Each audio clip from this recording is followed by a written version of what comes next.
मित्रों, ये अत्यंत दुख की घड़ी है कि हमारे बीच प्रभाकर श्रोत्रिय जी नहीं है। ये सोचना ही अपने में एक इस अर्थ में भी दुखद और पीड़ादायक है कि उनका कद न सिर्फ भारतीय साहित्य में इतना बड़ा था, इतना प्रभावी था, और साहित्य अकादमी के साथ उनका जो जुड़ाव था, उससे उनके जाने से भारतीय साहित्य को जो क्षति हुई है वो तो निश्चित तौर पर अपूर्णीय है। लेकिन साहित्य अकादमी अपने व्यक्तिगत एक अपने सबसे निजी सहयोगी और शुभचिंतक को भी होने का दुख अनुभव कर रही है। आप जानते हैं कि श्रोत्रिय जी पिछले कुछ दिनों से बीमार चल रहे थे और 15 सितंबर को यही गंगाराम अस्पताल में उनका देहावसान हो गया था। हमने ये श्रद्धांजलि सभा आयोजित की है जिसमें उनकी स्मृतियों को हम याद करेंगे, उनके अवदान को हम याद करेंगे और उनके बहुत सारे शुभचिंतक, उनके सहयोगी साथी लेकर हमारे बीच। सबसे पहले मैं आप सभी से निवेदन करता हूँ कि हमने वहाँ श्रोत्रिय जी के चित्र के साथ कुछ फूल रखे हैं। आप अपना श्रद्धांजलि सुमन वहाँ पे प्रस्तुत करें।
मैं साहित्य अकादमी के सचिव डॉक्टर के श्रीनिवास राव से निवेदन करता हूँ कि अपने श्रद्धा शब्द अर्पित करें।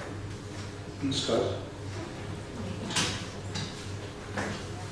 भारतीय वाङ्मय के गंभीर अध्येता, प्रख्यात आलोचक और नाटककार प्रभाकर श्रोत्रिय का व्यक्तित्व बहुत बड़ा था। प्रभाकर जी ने एक कुशल संपादक के रूप में हिंदी साहित्य को एक पूरी साहित्यिक पीढ़ी दी है। अक्षरा, पूर्वाग्रह, वागर्थ, नया ज्ञानोदय और अकादमी की पत्रिका समकालीन भारतीय साहित्य का संपादन करके श्रोत्रिय जी ने एक संपादकीय प्रतिमान निर्मित किया। डॉक्टर श्रोत्रिय जी का जन्म मध्य प्रदेश के जावरा में 19 दिसंबर 1938 को हुआ था। श्रोत्रिय जी बहुआयामी व्यक्तित्व और प्रतिमा के धनी थे। उन्होंने साहित्य की लगभग सभी विधाओं में लिखा है, लेकिन हिंदी साहित्य में आलोचना, निबंध और नाटक लेखन के लिए उनका योगदान सदा स्मरणीय रहेगा। श्रोत्रिय जी ने आलोचना की 17 पुस्तकें, निबंध की 9 पुस्तकें, नाटक की 4 पुस्तकें लिखी। उनके द्वारा 20 पुस्तकें संपादित हैं। महाभारत पर उनके शोधपरक कार्य ने यह सिद्ध कर दिया है कि वे सभी भारतीय भाषाओं के सच्चे विश्लेषक और अध्येता थे। भोपाल विश्वविद्यालय, दिल्ली विश्वविद्यालय, नाट्य परीक्षण केंद्र गोरखपुर आदि के स्नातक और परास्नातक पाठ्यक्रमों में प्रभाकर श्रोत्रिय जी का रचनाएं पढ़ी जाती है। श्रोत्री जी को देश विदेश के अनेक प्रतिष्ठित सम्मान और पुरस्कार प्राप्त हुए। भारतीय ज्ञानपीठ नई दिल्ली और भारतीय भाषा परिषद कोलकाता के निर्देशक के रूप में आपकी उपलब्धियों कार्य योजनाओं के याद रखा जाएगा। श्रोत्री जी भारत भवन भोपाल के न्यासी रहे और के बिरला फाउंडेशन दिल्ली के सम्मानित फेलो रहे। साहित्य अकादमी की कई योजनाओं में श्रोत्री जी के विशेषज्ञ के रूप में हमारे सहयोग किया।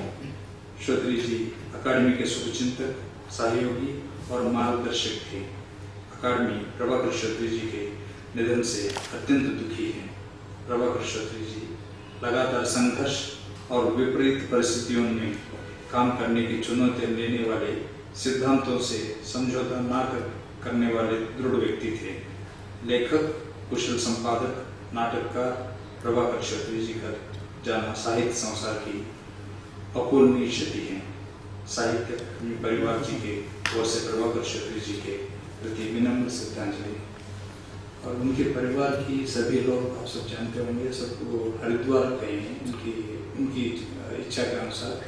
इसलिए उनके परिवार की कोई अभी उपस्थित हैं और साथ साथ बहुत सारे हमारे लेखक और हमारी जो अभी समकालीन भारतीय साहित्य के जो संपादक रंजीत शाह से लेके हमारी मंडलोई जो ज्ञानपीठ की बहुत सारे लेखक सब जो डेंगू और चिकनगुनिया से ये हो के वो लोग नहीं आ पाए। मंडलोई जी का है, रंजीत शाह का है, बहुत सारे लेखक जो लोग कंफर्म करके पिछले 2-3 दिन में भी उन लोग सफल हो रहे हैं। इस वजह से भी कुछ लोगों की उपस्थिति, उनसे जुड़े बहुत नज़दीकी लोगों का उपस्थिति भी उस कारण से नहीं हो पाया। मैं सोचेगा आप लोगों को उसका भी जरूर बता दें। आगे की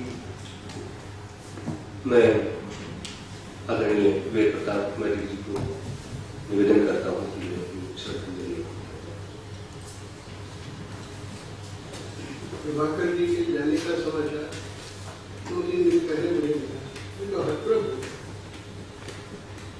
कितने गजब के मित्र थे। हम लोगों का प्रेम इसलिए भी बहुत ज्यादा था। जो जागरण थे भोपाल में काम करते थे, मैं इंदौर में पढ़ता था और मुझे हमेशा लगता था उनका व्यवहार इतना आत्मीय विनम्र था कि मुझे कभी लगता ही था कि वो मुझसे 3-4 साल बड़े होंगे। मुझे कई बार ये लगता था मुझसे शायद छोटे ही। तो इतना मुझे दुख हुआ खबर पड़ के। अब हम लोगों की उम्र ऐसी है कि मित्रों की, रिश्तेदारों की, घर के लोगों की ऐसी खबरें आती रहती, तो अभ्यस्त भी हो जाती भाई ठीक है उम्र हो गई या करना है। लेकिन प्रभाकर जी की खबर से इतना मैं आंतरिक तौर पर विचलित हुआ कि बता नहीं सकता।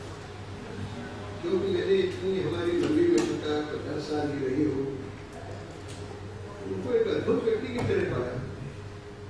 साहित्यकार, आलोचक, लेखक, विचार तो बढ़िया थे ही। इंसान कितने बढ़िया थे, कितने गलत थे। कई बार मैं देखता हूँ कि साहित्यकारों में आपसी प्रतिद्वंदिता होती है, एक दूसरे के विरुद्ध लिखते, पढ़ते, बोलते रहते हैं। लेकिन मैंने प्रभाकर जी को कभी किसी की निंदा करते हुए, किसी की टांग खींचते हुए, किसी का बुरा चाहते हुए कभी सुना ही नहीं। मतलब उनमें मैं हमेशा एक देवत्व के दर्शन करता। और इसीलिए जब उनका मन हुआ कि भोपाल से छोड़ के यहाँ आए, तो मैंने हमारी भाभी इंदु जैन को कहा, ज्ञानपीठ की। उसके पहले वो कलकत्ते थे, कलकत्ते में वागत वो खेमका जी कुसुम जी खेमा उनके यहाँ वो उनके साथ काम करते थे। फिर यहाँ ज्ञानपीठ में आए, कितना बढ़िया काम किया। वागत उनके जमाने कितना अच्छा निकलता था, क्योंकि ज्ञानपीठ की पत्रिका बहुत अच्छी होती है। ज्ञानपीठ को बहुत काम किया। कभी उनके बारे में किसी ने मुझे ये नहीं कहा कि ये पक्षपात करते हैं या कोई ऐसा काम करते हैं कि जिसकी आलोचना की जा सके। मतलब सर्वविध श्रेष्ठ व्यक्ति। उनके जाने से मुझे तो बहुत व्यक्तिगत दुख हुआ, बहुत बुरा लग रहा है। और समझ नहीं आया कि क्या करें। एकदम स्वस्थ थे, मैंने उनको कोई बीमारी नहीं, हमेशा प्रसन्न रहते। जब भी मेरे घर आते थे, और पिछले 6 महीने से या शायद 4 महीने हुआ हमारी बात ही नहीं थी। तो मुझे पता ही नहीं चला कि वो बीमार है। अचानक ही जो खबर आई तो ऐसे जैसे आसमान फट गया। बहुत ही मन में बुरा लगा कि बहुत बड़ा नुकसान हुआ है हमारे हिंदी साहित्य का, भाषा का। भाषाई आंदोलन के प्रति बड़े सजग थे। ऐसा नहीं कि सिर्फ साहित्य में अपना काम करते रहे और भाषा का जो भी होता है। उन्होंने एक पुस्तक उन्होंने मेरे नाम समर्पित की, तो मैंने उनको बहुत ही मजाक की। मैंने ऐसा क्या किया, तारीफ किया मेरे बड़े विद्वानों के साहित्यकारों को। नहीं तो आपको बचपन से हम लोग पढ़ते थे तब से आप काम कर रहे हैं। मतलब उनमें एक तरह की अनासिक प्रभाव था और किसी से कोई लाभ उठाने की इच्छा मैंने उनकी कभी नहीं की। उन्होंने कभी मुझसे ये नहीं कहा कि मुझे बड़ा पुरस्कार चाहिए या मुझे कोई पदवी चाहिए या कोई पद बड़ा सा मिल जाए, कुछ नहीं। एक साधु की तरह बराबर को रहते थे और पूरा परिवार उनका बड़ा अच्छा है। लड़का उनका भोपाल में रहता था। बहुत मुझे तो दुख है, बहुत मुझे मन को बुरा लग रहा है। तो इतने ही कहूँगा, ज़्यादा क्या कहूँ, बहुत बातें याद आती है। लेकिन एक बहुत अच्छे मित्र को खो दिया। निश्चित तौर पर शुभप्रिय जी के संबंध में जुड़ी हुई बहुत सारी बातें आप सभी के पास मैं कनेजा जी से निवेदन करता हूँ।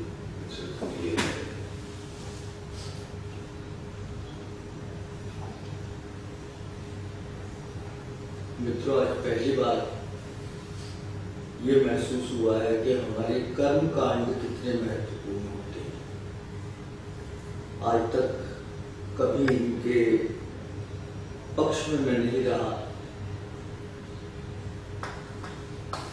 इसलिए कि जब हम अपनी आंखों के सामने अपने किसी प्रिय का दाह संस्कार करते हुए होते हुए देखते हैं तो हम अपने को भुलावा नहीं दे सकते। यकीन मानिए, आज तक मुझे ये विश्वास नहीं हो पा रहा कि श्रोत्री जी हमारे बीच नहीं है। मुझे लगता है कि नहीं, ये ऐसे ही, ऐसा कैसे हो सकता है। और जब उनसे इतने समय से बहुत आत्मीय संबंध थे, हालांकि हमारे परिचय की शुरुआत नाटककार और आलोचक के संबंधों के रूप में हुई थी। उन्होंने पहला नाटक इला जब लिखा तो मुझे किसी मित्र के माध्यम से वो पुस्तक मिली कि मैं सारिका के लिए उसकी समीक्षा करूं। मैंने कहा, यार ये पौराणिक नाटक मुझे अच्छे नहीं लगते, मैं नहीं करूँगा। वो मित्र थे हमारे, सुरेंद्र अरोड़ा कहानीकार थे, तो कहने लगे नहीं, मैंने वादा कर दिया है, कर दो। मैंने कहा, ये शर्त है कि मैं उसमें पक्षपात नहीं करूँगा। कहने लगे ठीक है। मैं उन्हें बिल्कुल जानता नहीं था। मैंने नाटक पढ़ा तो इतना महाकाव्यात्मक उसका आयाम और इतनी प्रासंगिक उसकी समस्याएं, उस सब भाषा, सब कुछ देखकर मैं हतप्रभ रह गया। मैंने कहा, ये इस व्यक्ति का पहला नाटक है और इतना बड़ा काम। मैंने उसकी समीक्षा लिखी, लेकिन पहली समीक्षा थी वो उस नाटक की। लेकिन उसमें से जो अब समीक्षक को अपना भी तो कुछ सिद्ध करना होता है शायद, तो कुछ बहुत सारी बातें लिखी कि ये चीजें अगर इस तरह ना होती तो रंगमंच दृष्टि से ज्यादा बेहतर होता। आज तक मुझे हो गए मेरे ख्याल से 40-42 साल तो लिखते हुए हो ही गए। कोई लेखक, कोई आर्टिस्ट ऐसा नहीं मिला जिसने आलोचना को इतने सहज भाव से स्वीकार किया। वो चिट्ठी अभी तक मेरे पास रखी है। तो 7-8 दिन बाद उनकी चिट्ठी आई कि मुझे ये खेद है कि मैंने कितने ही लोगों को ये नाटक पढ़कर सुनाया, लेकिन आपसे भेंट नहीं हो सकी। अगर होती तो निश्चित रूप से मैं इसमें से बहुत सा ग्रहण कर लेता। वो दिन है और आज का दिन है मेरे लिए। वो शुभचिंतक भी थे, मित्र भी थे और सहकर्मी। कभी भी किसी भी बात के लिए कुछ भी उनसे आप मांगना चाहें, बिना मांगे, हमें हमेशा तत्पर रहते थे आपकी तमाम सहायता करने के लिए। जब जब जहाँ जहाँ अभी हम सभी लोग जानते हैं कि बहुत बड़े संपादक थे, बहुत बड़े लेखक थे, बहुत बड़े नाटककार भी थे, लेकिन वो तय करना बड़ा मुश्किल है कि वो इंसान कितने बड़े थे। अब ऐसे वक्त में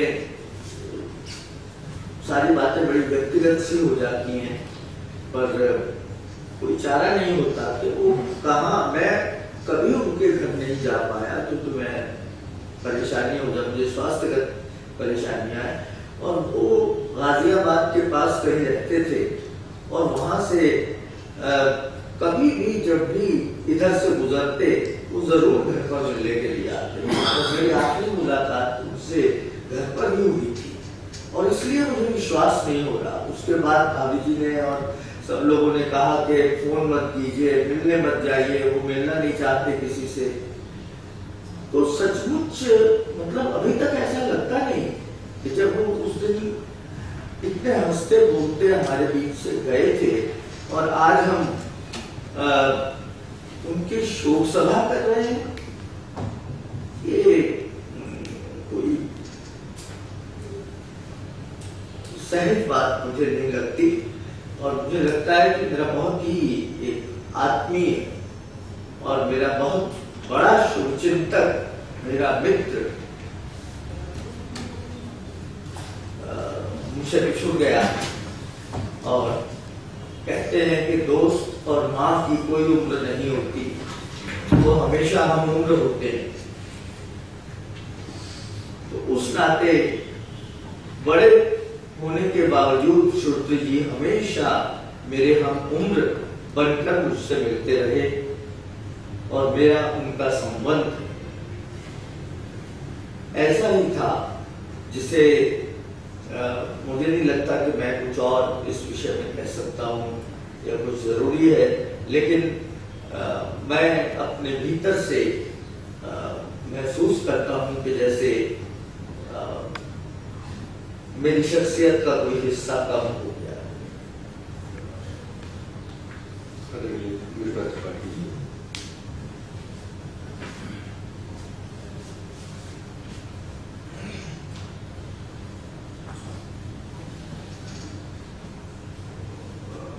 मानने की बात छोड़ दीजिए, मैंने जो सुना कि वो इतने बीमार हैं तो मुझे करने क्योंकि मैंने उनको हमेशा स्वस्थ देखा और मेरा पसंद हम बड़े जैसे कहेंगे बड़े शकील थे, बड़े खूबसूरत थे। मैंने ऐसे लोग बहुत कम होते जा रहे हैं जो प्राचीन साहित्य की गति करते हैं और नए साहित्य की गति करते हैं। दोनों साहित्य को देख सकते हैं और दोनों में उनको मान्यता तो ये कम लोग जानते हैं, ज़्यादा लोग नहीं जानते कि वो कालशास्त्र के प्रामाणिक विद्वान थे और संस्कृतज्ञ थे, शास्त्रज्ञ थे। और इसके साथ साथ आप देखते कि वो उनके किताब खासतौर पर जो कविता की तीसरी नाम वाली किताब है, जिससे लगता है कि विश्वसनीय आलोचक लिख रहा है, पढ़कर लिख रहा है, इसके पास अपनी निगाह है, इंसाइट है, ऐसा लिख रहा है। तो और मिलने जुलने में संस्कारी जिसे कहते हैं, श्रोत्रिय परिवार था, श्रोत्रिय परिवार का पांडी राजपुरोहित जो होते थे बहुत, और मिलने जुलने में थोड़ा सा रख रखाव रखते थे, थोड़ा सा कर्मकांड का भाव था। मैंने उनको लोगों के साथ भोजन करते थे कम देखा, उस तरह से नहीं थे, लेकिन एक संस्कार से उनको मिला हुआ था। सोचिए लेकिन मिलने जुलने में बहुत आत्मीय थे, बहुत अच्छा लगता थे। मेरे उनके प्रति में सपना में कोई सी प्रदर्शनी लेकर संघ समारोह में हुई थी और बड़े अजीब ढंग से वो अपने जान पहचान नहीं थी उनसे। मुझे ले गए दुकान पर, वहाँ भोजन नहीं किया उन्होंने, लेकिन दूध मुझे पिलाने लगे। मलाई उसमें आ गई थी जो टाल रहा था, मैं आने वाले को संतों का स्वभाव है कि जो आ गया उससे स्वीकार करने लगे। तो तब से उनकी मेरी बीच हुई, जहाँ मिलते थे बड़े सर मिलते थे। और एक प्रसाद की अंश पर जो उन्होंने प्रसाद पर लेख यहाँ पढ़ा था, पता नहीं कुछ क्षमा भी होगा, बहुत अच्छा लेख था। अब हम लोग इस मन में आ गए हैं कि बहुत हम लोग जन्म तारीफ नहीं करते एक दूसरे की, लेकिन वो लेख पढ़ा मैंने तो मैंने उनको फोन करके कहा था कि बहुत अच्छा लेख है, आपको प्रसाद पर कोई किताब लिखनी चाहिए। मैं था उनको उससे पारिवारिक थे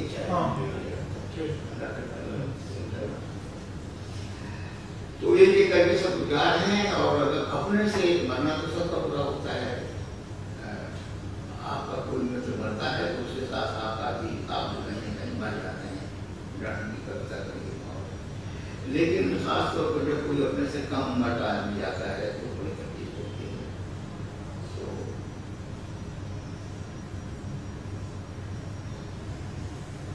इन शब्दों के साथ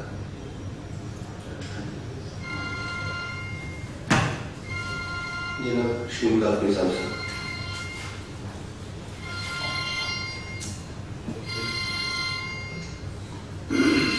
शफी साहब से बहुत गहरा संबंध तो मेरा नहीं था जितना, लेकिन मैं उनसे 3-4 बार जब भी मिला मुझे ऐसा लगा कि ये वही लेखक है जिसने महाभारत पर इतना उम्दा काम किया। और जैसा आपने अभी कहा कि वो संस्कृत के काव्य शास्त्र और उसके मर्मर के थे, उन सब दो बातों से ये अंदाजा मुझे हुआ कि उनके लिए भाषा का भी कोई दुराव नहीं था, बहुत खुले मन से हर भाषा के साथ का सम्मान करते थे और वैसे ही हर पिता का बहुत सम्मान करते थे। मैं उन्हें बहुत ही नमस्कार कौशिक।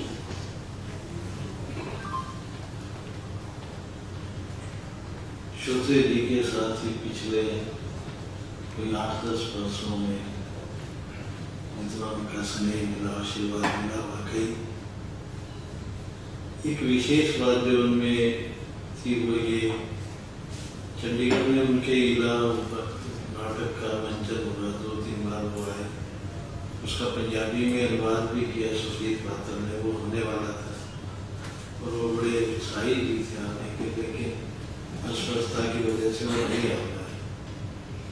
जोहान्सबर्ग में 9वें विश्व हिंदी सम्मेलन में हम साथ गए थे, तो देख के मुझे बड़ा अचरज हुआ।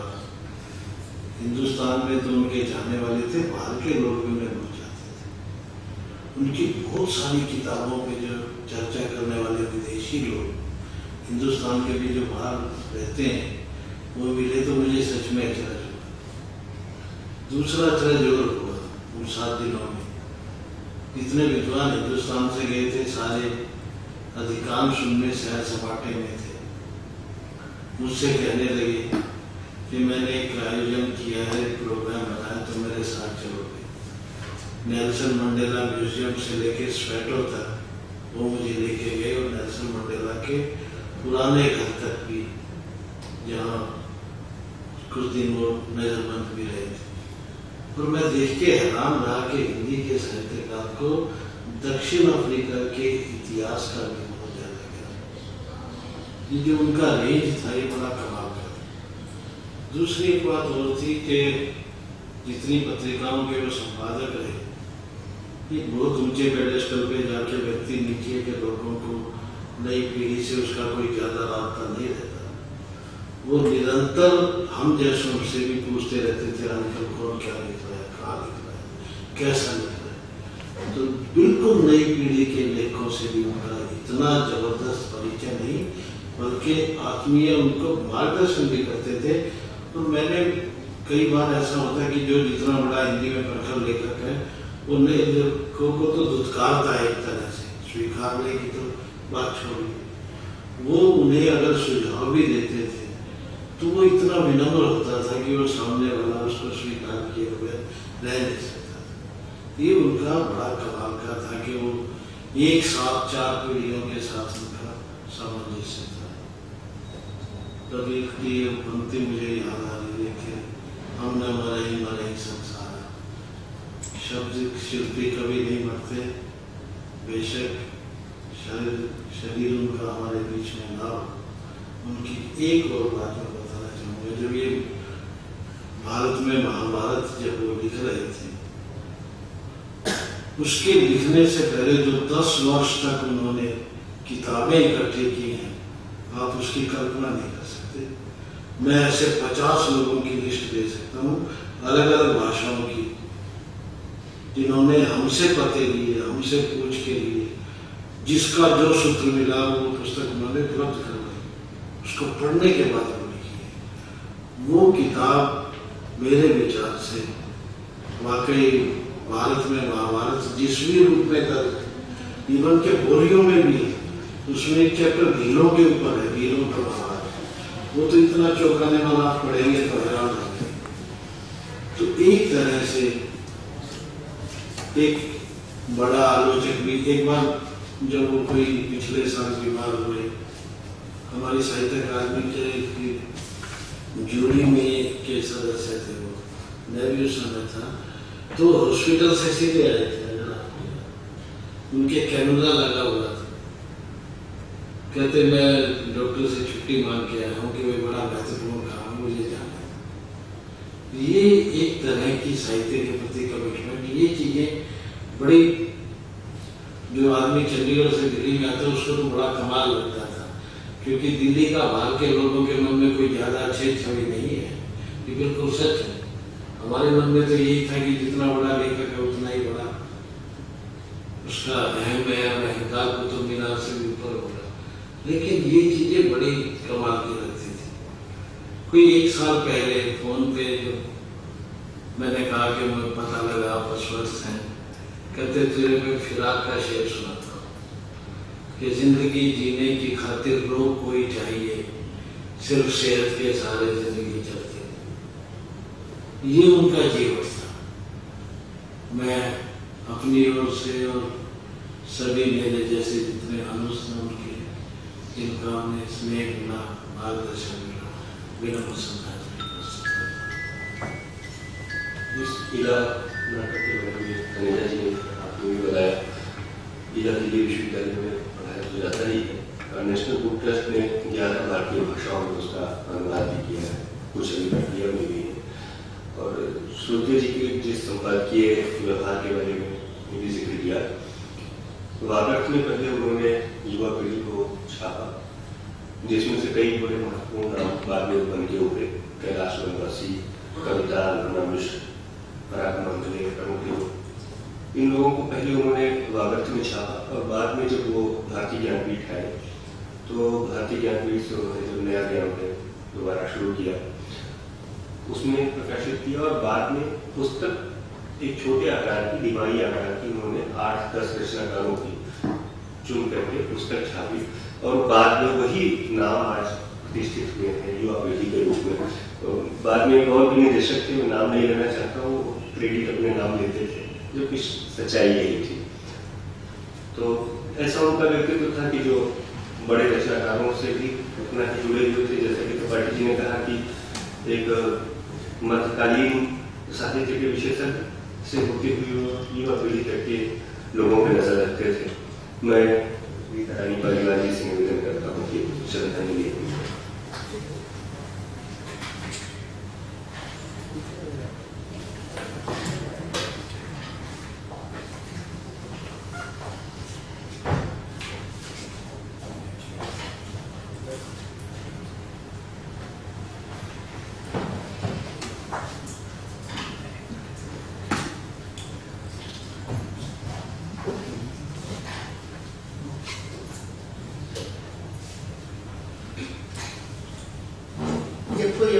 परिचित मित्र अपना कोई प्रियजन जाता है दुनिया से, तो हमारी दुनिया थोड़ी छोटी हो जाती है, क्योंकि हमारी दुनिया हमारे जो लोग हैं, हमारे परिवारिकजन, प्रियजन, हमारे मित्र, उन सबके से ही बनी हुई है। और कोई भी उसमें से चला जाता है तो हमारे लिए दुनिया का वो हिस्सा हमेशा के लिए खत्म हो जाता है। श्रुति जी के जाने से भी लगभग मेरे साथ ऐसा ही हुआ है। मेरा उनसे व्यक्तिगत, हालांकि मैं उसके लेखों से, उनकी पुस्तकों से परिचित थी, व्यक्तिगत रूप से मेरा परिचय करीब 30 वर्ष पहले इंदिरा गांधी विश्वविद्यालय में ही हुआ था, जहाँ हमने कोई गोष्ठी आयोजित की थी जिसमें उन्हें निमंत्रित किया था। और उसके बाद वो ऐसा हुआ कि उनसे बार बार मिलने का अवसर बनता ही रहा। भोपाल में जब हिंदी भवन में थे, मध्य प्रदेश साहित्य परिषद में थे, चूँकि हमारे पारिवारिक मित्र बन गए थे और कृष्ण जी से उनकी बड़ी घनिष्ठता हो गई थी, तो कोई ना कोई ऐसा अवसर आता जरूर था, चाहे विभागत में और भारतीय भाषा परिषद में, कलकत्ते में थे, जहाँ भी थे, उनसे मिलने का, उनसे बातचीत करने का जरूर अवसर मिलता ही रहता था।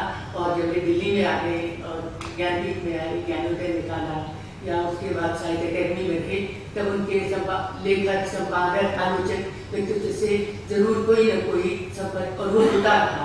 और वे सच मायने में एक बहुत अच्छे मित्र थे, जो जरूर कभी न कभी मिलने का, घर आने का, कोई न जब भी उनसे मिलते थे तो एक थोड़ी देर के लिए हम खुद बहुत प्रफुल्लित हो जाया करते थे।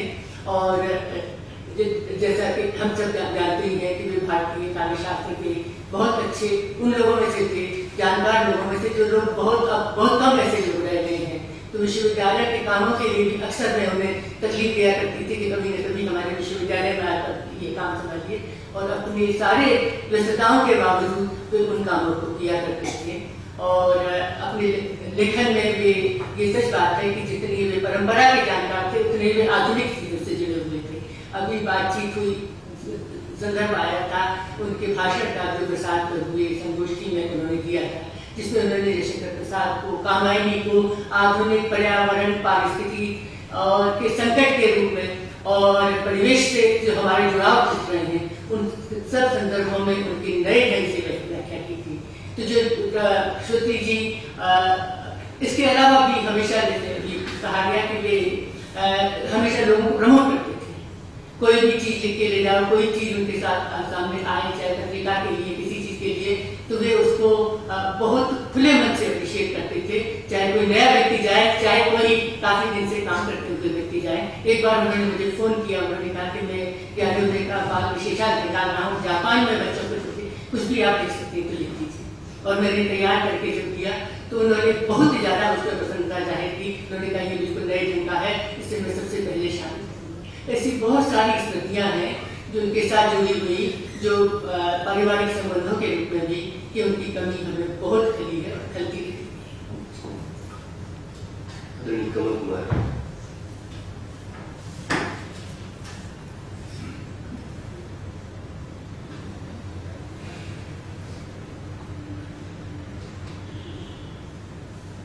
प्रभाकर जी मेरे मेंटोर जैसे थे। जहाँ मैं अटकती थी तो मैं उनसे फोन पर बात करती थी। और मेरा उनसे वैसे पारिवारिक एक संबंध रहा है। उनकी बेटी से सब बात जाती थी तो उनकी बेटी से सब बहुत पहले से वापस व्याख्यान मार रहे थे। प्रभाकर जी में खास तरह का एक संस्कार था जो मेरे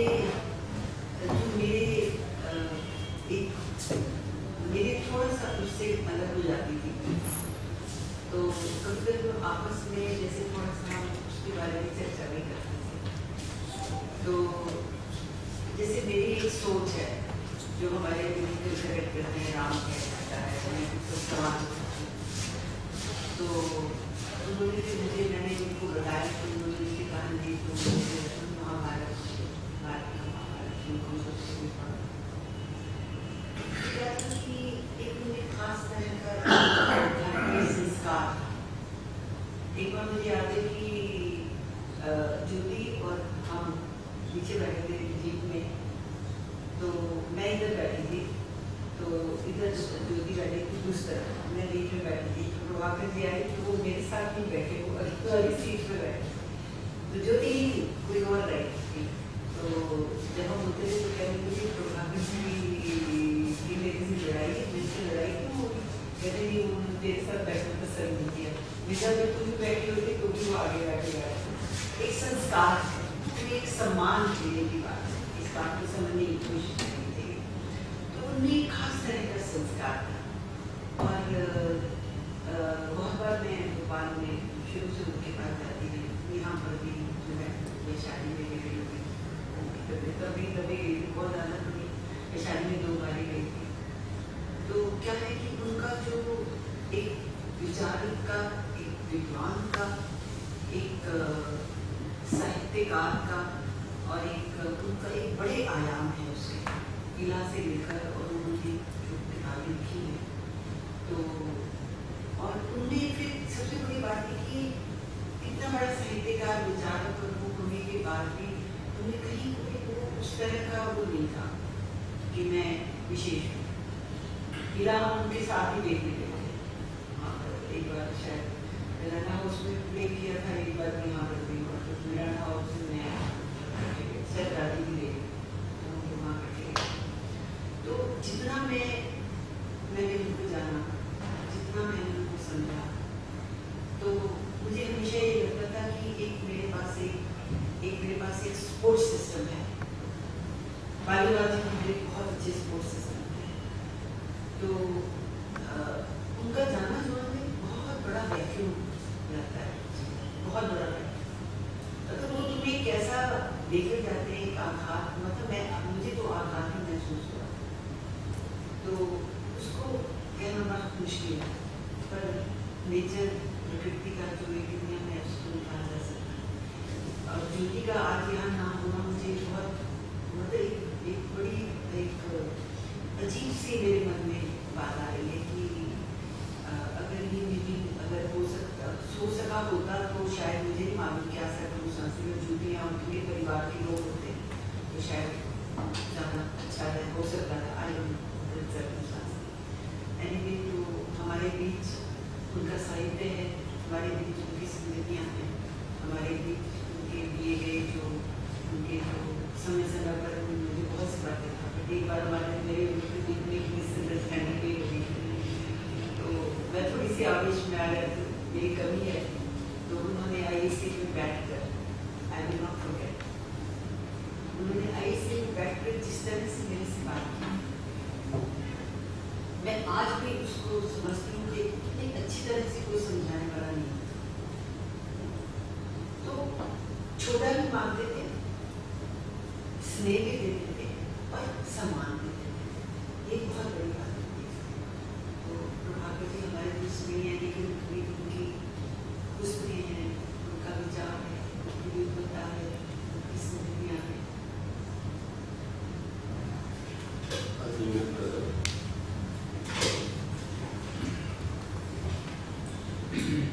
मैं व्यक्तिगत तौर पर तो प्रभाकर सूत्रे को अपना मित्र नहीं कह सकती। मेरा उनसे मिलना जुलना बहुत ज़्यादा व्यक्तिगत तौर पर नहीं हुआ था, मगर ये शायद और भी दुर्लभ है एक संपादक और लेखक का रिश्ता इतना आत्मीय हो जाए जितना मेरा और प्रभाकर जी का रहा। अजीब सी बात है कि जितनी भी मेरी वो कहानियाँ हैं जो आलोचकों को पसंद आई या जो लोकप्रिय हुई, वो सब प्रभाकर जी ने अपनी अलग अलग पत्रिकाओं में छापी थी। वो एक के बाद एक पत्रिका बदलते रहे और मैं उम्र के हर पड़ाव पे उन्हें कहानी भेजती रही और वही कहानी ज़्यादा सिद्ध हुई, लोकप्रिय हुई जो प्रभाकर जी ने छापी। खासकर जब नया ज्ञानोदय निकला, दोबारा नया नाम से निकला, तो उसके पीछे जो सूत्रे जी का संघर्ष था वो उन्होंने बड़े विस्तार में मुझे बतलाया था। ये पत्रिका वो निकालना चाहते थे और मालिक लोग शायद उसमें इतनी दिलचस्पी नहीं रखते थे, तो उन्होंने सब कुछ अपना एक तरह से उसको अपना मिशन बना लिया कि ये करना ही है, सब कुछ उस पर न्यौछावर कर दिया और हर तरह का खतरा मोल लेके उन्होंने वो पत्रिका आखिर निकलवा कर ही चैन लिया और उससे फिर वो समर्पित हो जाते थे उस पत्रिका से। अक्षरा पत्रिका निकाली तो उस तरह निकाली, वागर्त निकाली, नया ज्ञानोदय निकाला। साहित्य अकादमी की पत्रिका तो खैर अपने जगह पर चलती है, उसमें थोड़ा योगदान रहता है संपादक का रहा, मगर नया ज्ञानोदय जो उन्होंने निकाला वो पूरी तरह श्रोत्री जी की पत्रिका थी। मैं मानती हूँ तो वो ज्ञानपीठ की पत्रिका कम थी और श्रोत्री जी की पत्रिका ज्यादा थी। एक बार जो एक घटना ऐसी है जो कभी भूल ही नहीं सकती हूँ मैं, और उसका बयान भी मैंने आज तक कभी नहीं किया। आज कर रही हूँ। एक कहानी मैंने लिखी थी, बंजर नाम था उसका, जो एक बहुत ही निजी त्रासदी को लेकर थी। वो कहानी मैंने बतौर कहानी तो लिखी ही नहीं थी, कुछ पन्ने बेतरतीब से मैंने एक कापी में मैं लिखती रहती थी। फिर मेरे मन में आया कि अगर इनको मैं छपवा लूंगी तो शायद मैं इससे उबर जाऊंगी। तो मैंने वैसे ही बेतरतीब से पन्ने जब वो वागर्त में थे श्रोत्री जी को भेज दिए, और भेजने के तुरंत बाद अगले दिन मैंने उन्हें फोन किया कि श्रोत्री जी वो छापिएगा मत, वो बस मैंने भेज दिए, गलती हो गई, वो छापिएगा नहीं। उन्होंने कहा वो तो कंपोज होने चलेगी। नहीं तो कंपोज होने कैसे जा सकती है, अभी तो शायद मिली भी ना हो आपको, कहीं वो मिल गई थी और वो तो चली गई कंपोज होने, वो तो आप कुछ नहीं हो सकता, वो छपेगी। मैं बहुत उनसे बहस करती रही कि नहीं आप उसको वापस मंगा लीजिए, मुझे नहीं छपवानी। उन्होंने कहा नहीं आप कुछ नहीं हो सकता, वो चली गई। और मैं पूरी तरह समझ रही थी कि ऐसा कुछ नहीं हुआ है, और श्रोत्री जी शायद विश्वास करते हैं कि उसका छपना मेरे लिए बहुत ज़रूरी है, क्योंकि अरसे तक मैंने लिखा नहीं था और कहानी छपने के बाद ही मैंने दोबारा लिखना शुरू किया। और उसको तरतीब देकर और सब कर कर उन्होंने उस कहानी का नाम बंजर के बजाय बजर नाम से कहानी चली। और मेरी समझ में आया कि बंजर से ज़्यादा मौजूद नाम बजर ही था। तो ये मैं भूल ही नहीं सकती, कोई संपादक, कोई मित्र, कोई आदमी, कोई हितैषी, कोई शुभचिंतक, कोई बिल्कुल अपना भी ऐसा नहीं करेगा। और उसको बिल्कुल ये कहा ही नहीं उन्होंने कि भी मुझे पसंद आई, नहीं वो तो कंपोज होनी चाहिए। और वो चक्कर आई कहानी, उसके बाद मैंने दोबारा लिखना शुरू किया, और उसके लिए मैं अपनी बहुत ही अनुभवी थी। मेरी बेटी की जब शादी हुई थी चित्रा मुखर्जी की बेटी से, तो उन्होंने एक पत्र लिखा था। उन्होंने लिखा था हमारी बेटी आपके घर में मोगरा की तरह महकेगी। तो मुझे हमेशा लगता है बहुत सुदर्शन व्यक्तित्व था श्रोत्री जी का, हर तरह से, चेहरे मोहरे से, बातचीत से, लहजे से, व्यवहार से, सुदर्शन शब्द उनके लिए मौजूद है। वो भी मोगरा की तरह ही महकते थे। विष्णुनगर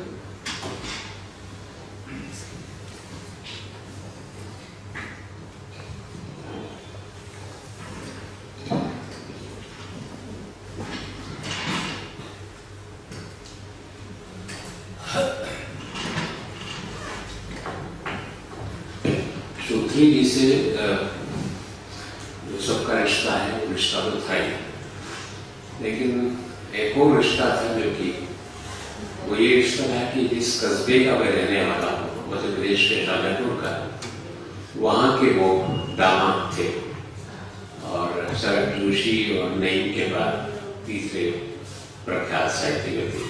तो जब उनकी शादी हुई तब मेरी उम्र तो काफी कम थी, शायद 13-14 साल रह चुकी।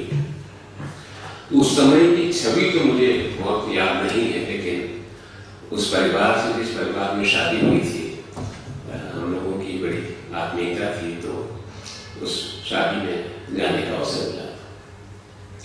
उसके बाद जब वो उनसे संबंध वास्तव में तब बना जब वो साक्षात्कार के संपादक हुए, और मुझे याद है कि उन्होंने, मुझे याद तो नहीं कि मैंने साक्षात्कार में कभी कुछ छपवाया नहीं छपवाया उनके संपादन में, लेकिन एक प्रस्ताव उन्होंने मुझसे उस समय किया था जो राजेश जोशी और नरेंद्र वगैरह से किया था।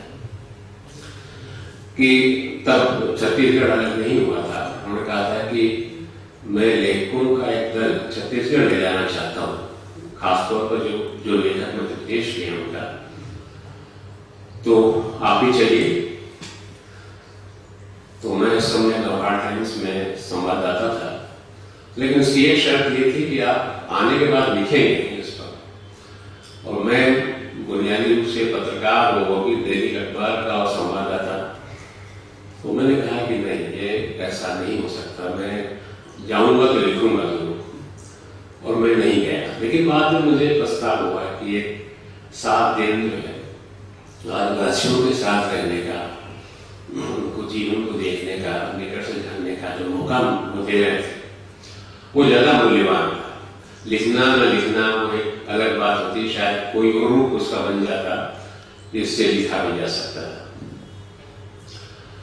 तो उसके बाद उन्होंने कई बार मेरी रचनाएं मांगी, मैंने उन्हें दी दी। लेकिन पता नहीं, एक संपादक के रूप में तो एक आत्मीयता बनी, लेकिन इसके बावजूद कि वो मेरे शहर के दामाद थे और उनकी श्रीमती जी से पारिवारिक संबंध था, लेकिन वो व्यक्तिगत तौर पर कुछ ऐसी बात पानी क्या थी कि वो आत्मीयता नहीं बन सकी। लेकिन उनको पढ़ता रहा। और इस किताब का भी जिक्र हुआ है, भारत में महाभारत, उससे पहले भी एक महाभारत के प्रसंगों पर उन्होंने किताब लिखी है, जो मैंने पढ़ी है और बड़े रोचक उसमें ढंग से उन्होंने उसको व्याख्यात किया है। और इस पुस्तक में भी मैंने अभी भी हासिल किया, इसलिए पढ़ तो नहीं पाया, लेकिन सचमुच ही लगभग 650 पृष्ठों की ये पुस्तक है। और उसमें उनकी मेहनत और परिश्रम, जिसका भी आपने जिक्र किया है, वो नजर आती है। और लगभग शायद 50 किताबें उन्होंने लिखी और संपादित की हैं। और जहाँ तक मैं जानता हूँ कि शायद 1-2 साल छोड़कर लगातार वो किसी पद पर रहे। तो पद पर रहते हुए इतना लिखते रहना, और त्रिपाठी जी जिनके लेखन की लेख की तारीफ कर रहे हैं, तो इस तरह लिखते रहना एक थोड़ा एक असंभव और बड़ा मुश्किल काम है। तो वो लगातार वो करते रहे, और वो अपनी उम्र के तमाम लोगों से काफी ज्यादा स्वस्थ थे। और एक बात और अच्छी लगती थी कि हम हिंदी के लेखकों के विपरीत अक्सर वो कार्यक्रमों में अपनी पत्नी के साथ मिलते थे, जो कि हिंदी के लेखक अक्सर नहीं किया करते हैं। ये भी एक बहुत उनका एक अच्छा पक्ष था, जो जिसकी तरफ ध्यान देना समझता हूँ कि एक मानवीय और एक पत्नी को बराबरी समझने वाले व्यक्तित्व के रूप में ये पक्ष भी मैं समझता हूँ कि बहुत इग्नोर करने लायक नहीं है। तो मैं उनको अपनी श्रद्धा समर्पित करता हूँ। सत्यव्रत जी,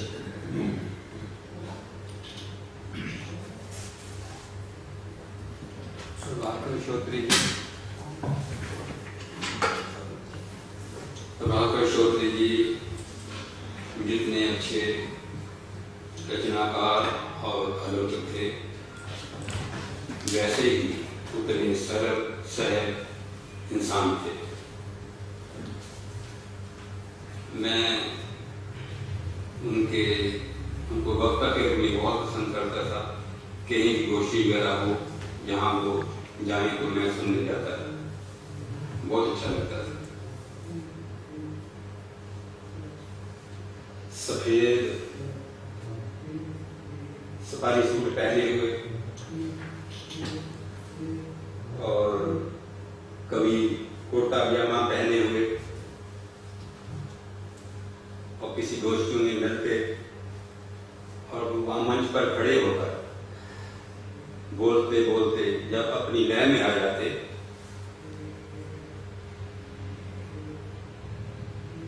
तो वो अपनी लय में आ जाते, तो उस टाइम बोलने का उनका लहजा या तरीका जो था बहुत अच्छा लगता था। और मुझे ये भी लगता था कि उस टाइम जो विचार थे, उन विचारों को उनके विचारों को उस समय जो श्रोता थे उनमें कोई उसमें कोई संशोधन करना या कोई ऐसा करना बड़ा मुश्किल लगता था, जो चीज वो बोलते थे। और ये कला मुझे बहुत पसंद थी उनकी। और इसके अलावा किसी बार या किसी विचारधारा में वो कभी बंधे नहीं, सबसे बराबर उनका मेल जो और लेखन के रूप में रहता रहा। इस तरह तो मैं तो यही इस समय उनके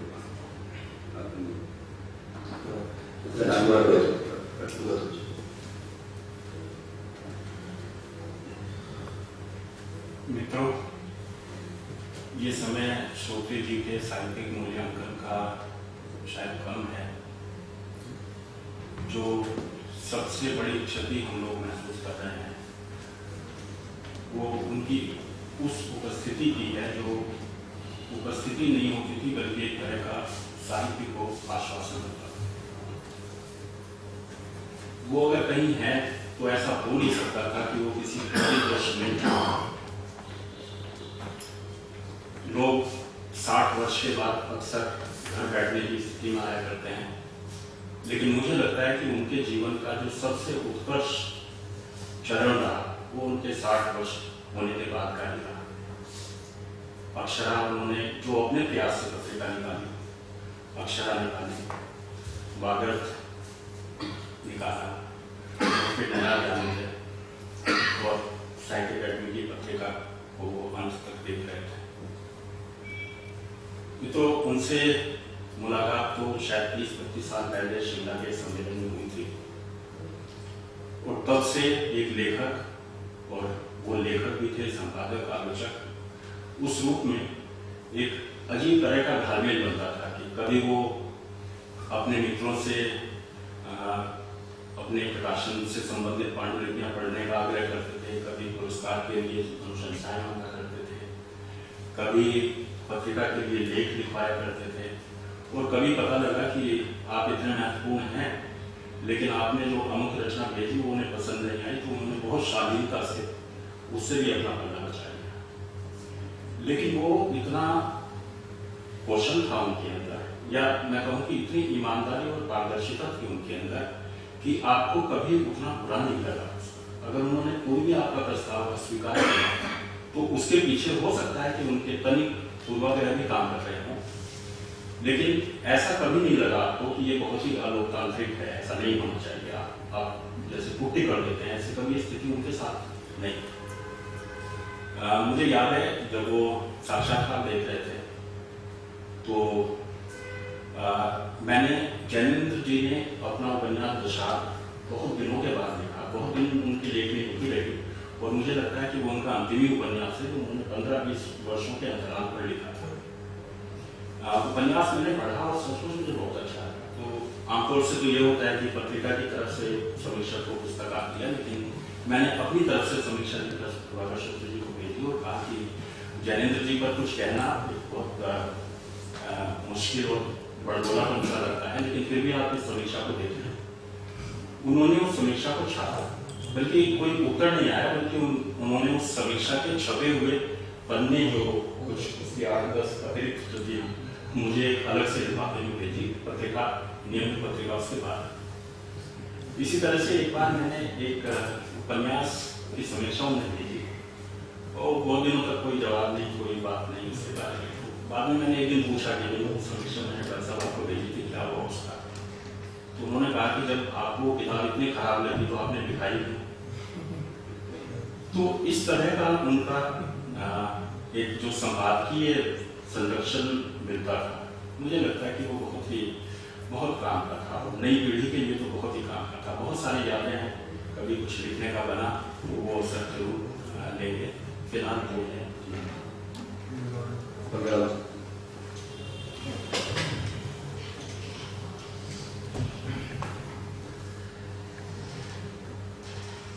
वह सारी यादें हैं सूत्री जी से जुड़ी हुई,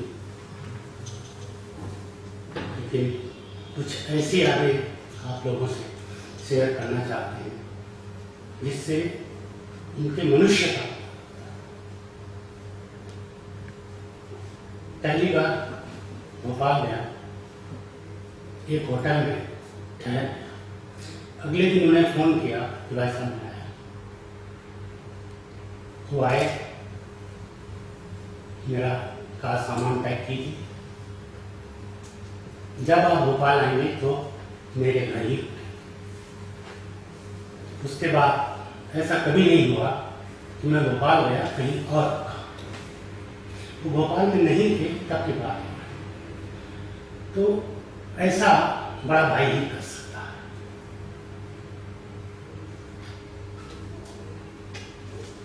अक्षरा निकाली तो उनकी चिट्ठी आई कि तुम्हारी कहानी चाहिए, और हमने घोषणा कर दी है कि अगले दिन बलराम की कहानी जा रही।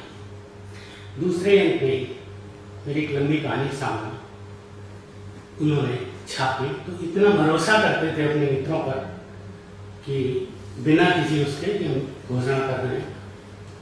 एक मेरी कहानी जब सारिका में था, नवभारत टाइम्स में आ गया था, लंबी थी। मुत्कर जी ने उस कहानी का आधा हिस्सा छापा और उसके नीचे कोई नोट भी नहीं लगाया कि ये एक लंबी कहानी का आधा हिस्सा है। सूत्री जी से मुलाकात हुई और हमने कहा ये उस दफ्तर में हुआ जहां मैं कल तक काम करता था। कोई बात नहीं, पूरी कहानी मुझे। और अच्छा के अगले ही अंक में 35-40 पेज की लंबी कहानी उन्होंने सारिका में छपने के बाद आधी सारिका में छपी और पूरी उन्होंने।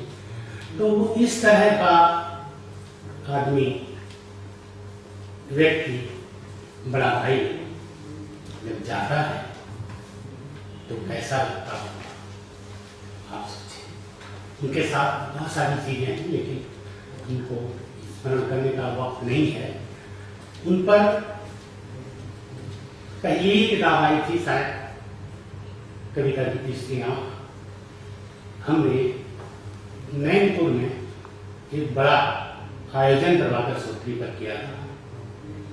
उसका नाम था कान्हा दर्शन। उस दौर में कान्हा की यात्रा भी हम लोगों ने की थी और उस किताब में प्रभाकर सूत्री पर बहुत सारी सामग्री थी और एक और व्यक्ति थे जिन पर कुछ सामग्री थी और वो थे राजकुमार गौतम। तो दो लोगों पर केंद्रित कान्हा प्रसंग। और हम लोग कई दिन उस इलाके में रहे। वाणगंगा नदी की तलहटी में जाके हम लोगों ने साहित्य बाँचा, पढ़ा था। उस तरह की बहुत सारी यादें हैं, भोपाल से भी जुड़ी हुई, दिल्ली से जुड़ी हुई। हमारे घर आना जाना पारिवारिक रूप से था। हमारी मिसेस के बैंक में उनका अकाउंट भी होता था, तो दोनों लोग बैंक भी जाया करते। तो उस तरह से वो घर भी आ जाया करते थे, हम लोग चले जाया करते थे। तो एक बड़े भाई का जाना कैसा लगता है, उस पर और क्या कहें।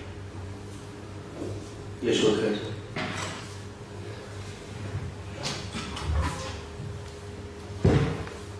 श्रोत्रिय जी से मेरे परिचय हुआ था भोपाल में 86 में। यहाँ जितने लेखक अभी अपने संस्मरण बताए संबंधित के रूप में, उनमें शायद मैं ही अकेली होंगी जो कि अहिंदी भाषी के हूँ। और मैं मुझे अनायास हिंदी साहित्य जगत में शामिल कर लेने का जो कृतज्ञता मेरे मन में है, जो शेरों में दूंगी, वो शुरुआत के शायद कई बहुत ही कम साहित्यिकों में से श्रोत्रिय जी को ही मैं दूंगी। तब 86 में मेरे इक्का दुक्का कुछ कहानी, पहली कहानी मेरी समकालीन में छपी थी हिंदी में, जबकि मुझे पता ही नहीं था कि समकालीन का किस हिंदी साहित्य जगत में मेरी कोई जानकारी नहीं थी उसके बारे में। भोपाल में भारत भवन में और कई साहित्यिक गोष्ठी में मैं जाया करती थी और वहाँ अनायास उन्होंने भोपाल के भारत भवन में ही मुझे उन्होंने कहा था कि साक्षात्कार और साक्षात्कार में थे। तो एक कहानी दीजिए। मुझे याद है मैं उनको बोली थी कि मुझे हिंदी में बिल्कुल नहीं आता मुझे लिखना, और मुझे किसी को रिक्वेस्ट करना पड़ेगा। बोले आप जैसे बात कर रहे हैं, अभी मेरे बहुत इम्प्रूव कर गया ओवर द इयर्स, तो बोले जैसे बात कर रहे हैं आप कर लीजिए, हम उसको कर लेंगे, करेक्शन कर लेंगे। फिर मैं और किसी को उन्होंने ही किसी को सुझाव दिए, पूर्णचंद्र रथ को। फिर एक कहानी छपी थी। उसके बाद जहाँ भी श्रुति जी जब भी वागर्थ में रहे और अक्षरा में भी, समकालीन में तो थे ही, यहाँ भी जब रहे उस समय भी मेरे 2 कहानी उन्होंने छपाए, और बहुत ही सहृदयता से। कभी कुछ जहाँ उनको लगती थी खटकता था थोड़ा सा, खुद बोलते थे कि ये जगह थोड़ा सा जमा नहीं, ये जगह थोड़ा ऐसे हिंदी में ये स्मूथ नहीं आ रहा है, और उनको मैं बोलती थी कि आपको बिल्कुल फ्रीडम है कि उसको तो थोड़ा सा सेंटेंस आप कर सकते हैं चेंज। और कई बार मुझे बोलते थे, भोपाल में ज़्यादातर, भोपाल में काफ़ी देर हम लोग, मैं रही जब वो थे, तो कभी भी मुझे बोलने का मौका जब मिलता था हिंदी में, तो मैं खुद ही थोड़ा सा हेजिटेट करती थी कि इंग्लिश में बोलने का टेंडेंसी रहता था, क्योंकि मैं वहाँ भी अंग्रेजी ही पढ़ाती थी। तो वो कहते थे नहीं, आप हिंदी साहित्य जगत में आपके कहानियाँ आ रहे हैं, कविताएं भी कुछ आई थी, अक्षर में हमने कविता भी ली थी, और आप हिंदी में ही बोलिए, बिल्कुल कुछ पता नहीं चल रहा है, बहुत अच्छा बोल रहा है, आप बिल्कुल सोचिए ही मत कि आप हिंदी भाषा के हैं। तो उनके बहुत ही सहृदय भाव से, और मैं देखी कि जो एक भाषा का अंदर एक क्या बोले, पैरोटिलिज्म जो होता है वो नहीं था, बड़ा ओपन माइंडेड थे वो, बड़े खुले दिल के, खुले मन के, और बहुत ही खुले दिल के साथ उन्होंने स्वागत किया दूसरे भाषा के मुझे, मेरे जैसे लेखक को। और आखिरी तक अभी जो मुझसे उनके साथ मुलाकात हुई लास्ट ईयर जब वो थे समकालीन में, और उनके जाते जाते आखिरी इशू में भी मेरी कहानी आई है मनोकामना करके। और सभी जब भी मुझे मौका मिला उनके साथ में बात भी करती थी, और एक व्यक्तित्व तो उनका तो था ही, आप में से कई लोग बोले, जो सौम्य, सुदर्शन, बड़े पॉलिश, बहुत ही विनयी, विनम्र, और उसके साथ एक विद्वत्ता का, जो गंभीरता का एक झलक जो आता है, और अनायास स्वाभाविक रूप से एक संबंध हो जाना, एक इजी कम्युनिकेशन स्थापित कर लेना, सामने वाले के साथ बातचीत हो जाना, विश्वास गेन करना, ये सब एक जो वरिष्ठ लेखक, संपादक, एक विद्वान व्यक्ति का गुण होना चाहिए, होता है, और बहुत कम लोगों में दिखता है। ये मुझे देखने को मिला था, और उसमें उसके लिए मैं उनके प्रति आभारी हूँ, साहित्य, हिंदी साहित्य जगत के प्रति बहुत आभारी हूँ, क्योंकि मुझे यहाँ स्वीकृति मिली, और मैं हमेशा उनके बहुत आदर से मैं स्मरण करूँगी। आज मैं हृदय के साथ, विनम्रता के साथ में श्रद्धांजलि अर्पण करती हूँ।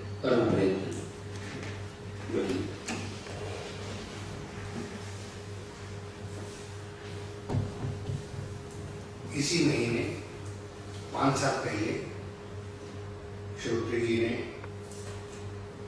अभिनव घोष के गजल विशेष अंक का लोकार्पण किया था।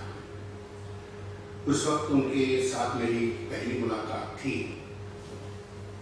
और उस पहली मुलाकात में लोकार्पण के भाषण में उन्होंने कहा था कि हम पहली दफा मिले हैं, मुझे आपकी कोई बैकग्राउंड नहीं पता, लेकिन पत्रिका का फ्लेवर देखने के बाद, आपसे मिलने के बाद मैं ये विश्वास के साथ कह सकता हूँ कि ये पत्रिका निरंतर चलती रहेगी। और शायद ये उन्हीं का आशीर्वाद था कि अभिनव घोष आज भी लगातार नियमित रूप से चल रही है। उनके आशीर्वाद के लिए याद करते हुए श्रोत्री जी की शत-शत नमन। अब मैं साहित्य अकादमी के अध्यक्ष आदरणीय कृष्णा प्रसाद तिवारी जी को निवेदन करता हूँ कि वे अपनी श्रद्धांजलि।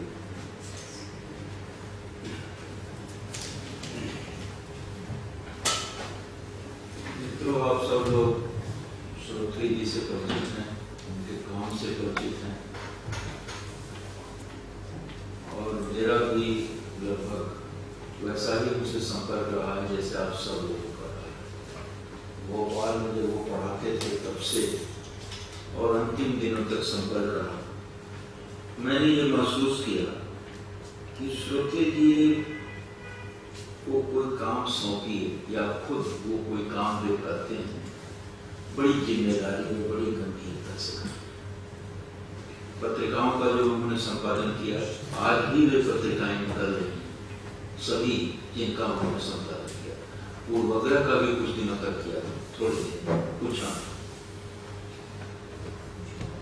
आप उन पत्रिकाओं को देख सकते हैं। पत्रिकाएं कोई कर सकता है तो उनसे ज्यादा महत्वपूर्ण नहीं, लेकिन किसी पत्रिका में मैंने यह महसूस किया उन्होंने उसको लोकप्रिय बनाने की कोशिश नहीं की।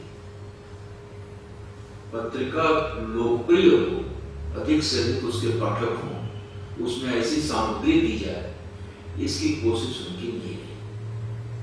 ऐसी ही आलोचना भी जो उन्होंने लिखी,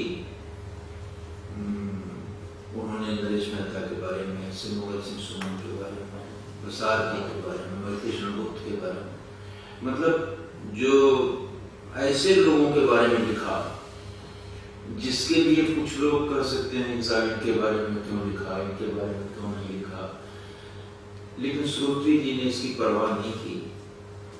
और मुझे लगता है कि एक चीज तो स्वीकार करनी चाहिए कि आज की सबसे ज्यादा विवादास्पद और सबसे ज्यादा शिकायत हिंदी में आलोचना की होती है, आलोचना विधा की। लेकिन श्रोत्री जी की